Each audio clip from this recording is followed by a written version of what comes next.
বন্ধুরা, আজ তোমাদের সাথে শেয়ার করবো একটা খুবই ভাইরাল কিচেন হ্যাকস। এটা হচ্ছে ম্যাজিক স্পুন। তো চলো দেখে নিই। আমি দেখো খুলে নিলাম। এটা পুরো স্টিলের হাতার মতোই দেখতে, শুধু মুখের জায়গাটা আলাদা। এটা আমি অ্যামাজন থেকে পারচেস করেছি 285-এ। এর কার্যকারিতা হচ্ছে জল থেকে তেলকে আলাদা করে। চলো দেখে নিই এর কার্যকারিতাটা কতটা ঠিক। তো আমি জল নিয়ে নিয়েছিলাম, ওর মধ্যে দেখো আমি তেল মিশিয়ে দিয়েছি। এবার একটা ফাঁকা আমি বোল নিয়ে নিয়েছি, হাতার সাহায্যে দেখো উঠিয়ে জল ও তেলটাকে আমি উঠিয়ে তোমাদের দেখিয়ে দিচ্ছি কতটা এটা সত্যি। তো দেখো সত্যি একেবারে জলটা আলাদা হয়ে যাচ্ছে। শুধুমাত্র হাতাটার গায়ে যেটুকু, মানে স্পুনটার গায়ে যে তেলটা পড়েছিল সেটা জলের মধ্যে পড়েছে। আমি আরও একবার তোমাদের দেখিয়ে দিচ্ছি। খুব ইউজফুল এটা। অনেকে হয়তো স্বাস্থ্য সম্পর্কে সচেতন।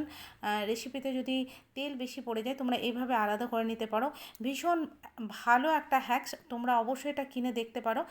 এতে কিন্তু আমি সন্তুষ্ট হয়েছি, মানে বলতে পারো স্যাটিসফাইড। এটা অবশ্যই তোমরা পারচেস করতে পারো।